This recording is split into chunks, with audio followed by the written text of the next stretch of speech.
Are you tired of UI components clashing like CSS class names in a legacy codebase?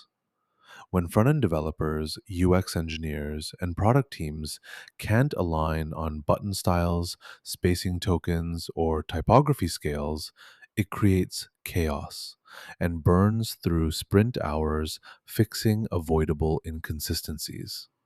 This skill gives you concrete tools: React, Angular component libraries with Storybook integration, JSON based design token management with Theo, automated documentation pipelines using MDX and Tailwind's typography plugin, and strategies to refactor legacy CSS into atomic design systems.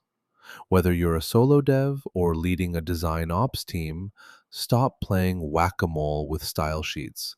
Standardize once, scale forever. Here's what's inside the Building Design System skill. You'll get battle tested component templates for buttons, forms, and layouts that work across React, Vue, and Svelte. Design token workflows automate color palette generation and font size scaling using SCSS maps and CSS variables. Documentation frameworks generate searchable pattern libraries with live code examples and accessibility guidelines.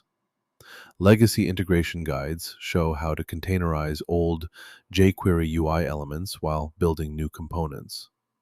It comes with expert instructions, code templates, and real world examples. And it works everywhere: Claude Code, Cursor, Gemini CLI, Windsurf, Copilot, Warp, and more. Build once, deploy everywhere, without the headache. Installing the Building Design System skill takes one command: npx quanta-skills add building-design-system. That's it. You'll download the complete skill with expert level guidance on Figma to code workflows, token management with style dictionary, and documentation best practices using Docusaurus. Your next Claude Code session picks it up automatically. Your AI assistant now knows how to structure component libraries, resolve token conflicts, and generate migration guides for legacy systems.